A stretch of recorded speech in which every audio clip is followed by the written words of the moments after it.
Hi guys! Welcome back. This is Kuya Ben. Sa ngayon mga idol, babanatan natin ng videos ni Pipoy Tandok mga idol. Huwag niyong kalimutan i-subscribe si Pipoy Tandok mga idol. Babanatan natin itong pinaka nakakatakot na video na nakunan sa CCTV.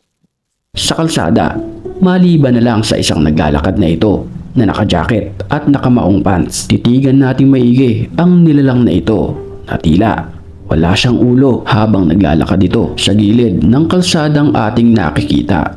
Titigan nating maigi at malinaw at talagang positibo na wala siyang ulo habang naglalakad ito, at ang pinaka nakakapangilabot dito ay bigla siyang naglaho ng parang bula.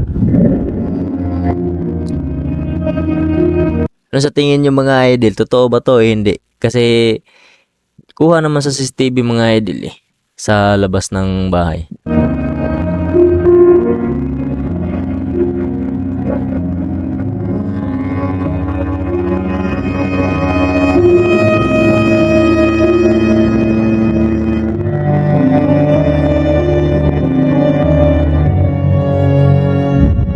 Sa security camera naman na ito nakuhanan ang nakakapangilabot na nangyari. Sa video makikita natin na may dalawang lalaki. Ang nasa kanan ay tila naninigarilyo at sa kaliwa naman ay parabang may kausap sa telepono. Nang walang ano-ano ay may bigla na lamang humila sa kanya sa di malamang dahilan ng di malamang nilalang. Agad naman tinulungan ng lalaki ang kanyang kasama, at ang mga sumunod na pangyayari ay panoorin natin.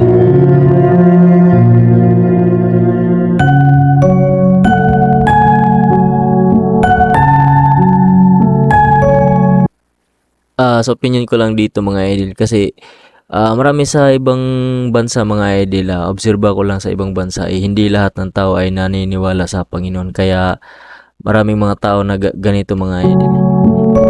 Yung mga kabalaghan doon ay minsan nagpapakita sa umaga.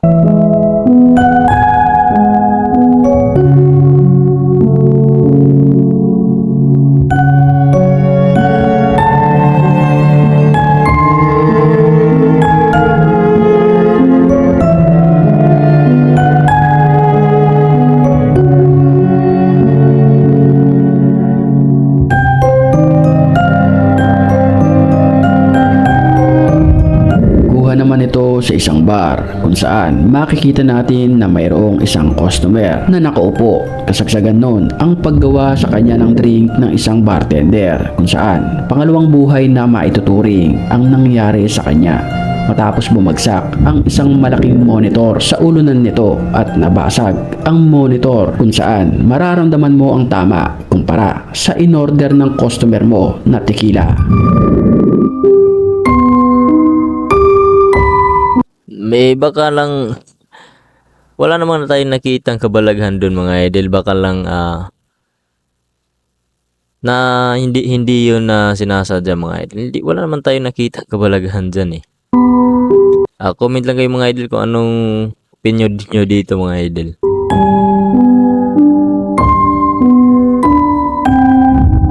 Sa CCTV footage naman na ito, makikita natin na may isang lalaki na abala sa kanyang computer, at sa mga punto na iyon, medyo masama na ang kanyang pakiramdam. Ito yung malupit mga idol kasi mag-isa lang siya dito mga idol. Ito yung kabalaghan talaga to mga idol.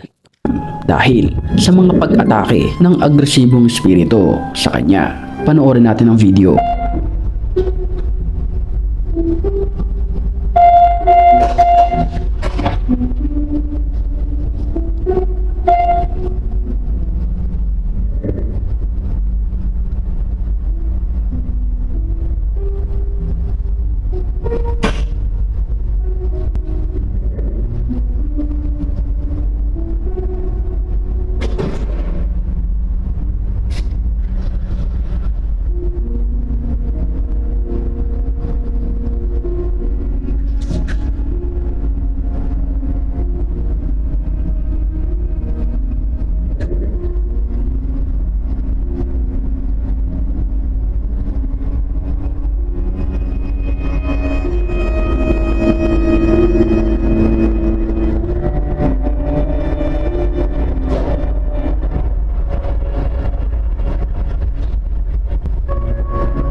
Grabe mga idol, kita nyo yung mga idol, legit talaga yung reaction ng tao mga idol. Gulat na gulat talaga.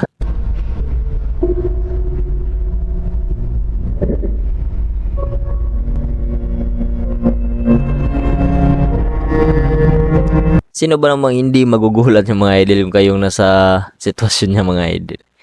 Kahit ako mga idol, tatakbo na. Tatakbo na lang ako mga idol.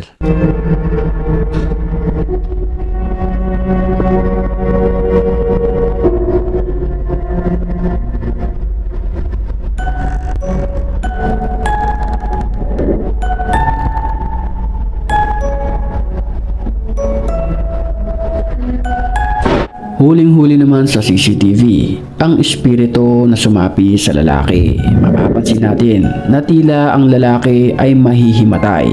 Matapos ito ay gumanti ang isang espiritu. Pagkatapos ito ay biglang tumayo ang lalaking sinaniban na para bang walang nangyari.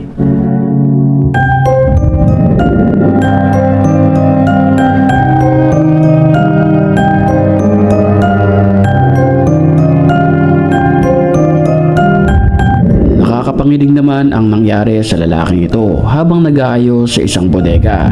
Mapansin natin na biglang nagbagsakan ang kanyang inaayos. Matapos niyan ay biglang may humila sa kanya nang hindi man lang nakikita sa CCTV Yun, kita nyo mga idol. kung sino ito. Marahil isa itong agresibo na masamang espiritu.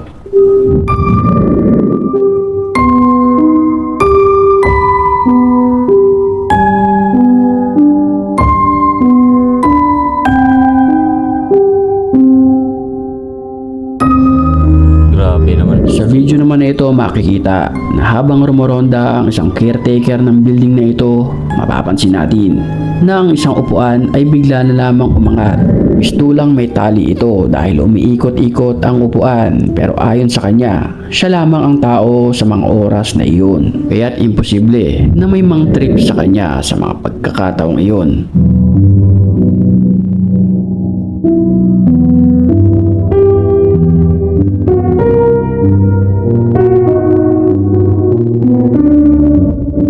Sobrang creepy naman ang video na ito nakuha sa CCTV. Makikita natin na may isang babae na nag-e-exercise. Maya-maya lamang ay may biglang lalapit na isang nilalang.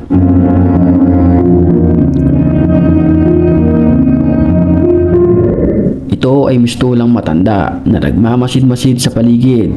Mapapansin din natin na may hawak ito na tila isang bulaklak.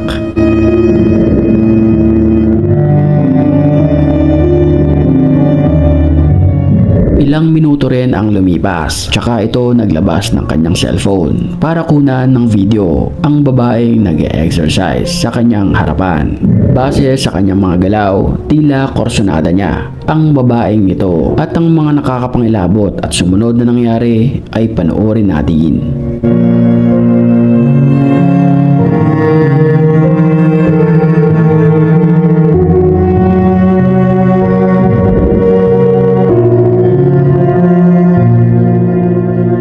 Guys, ano sa tingin nyo guys? Parang sa akin, sa opinion ko lang parang hindi totoo kasi yung mukha niya guys at saka yung kamay niya ay hindi parehas yung parang matanda na kasi yung mukha niya mga idol tapos yung kamay niya hindi. Pero di natin alam guys kung anong talaga yung totoo dito.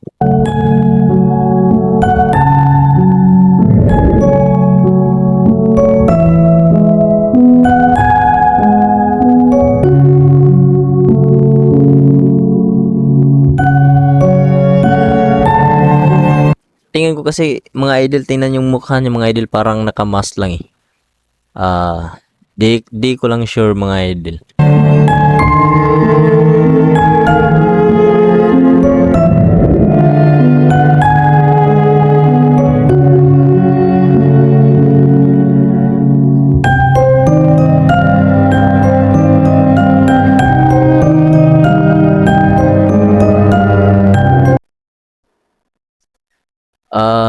Tingnan nyo mga idol yung mukha niya at saka yung kamay niya parang hindi pareha mga idol. Yan lang mga idol, sana ay nagustuhan nyo tong binanata natin ngayon. Sana ay Subaybayan niyo ako mga idol hanggang sa susunod na banat natin mga idol. Maraming salamat.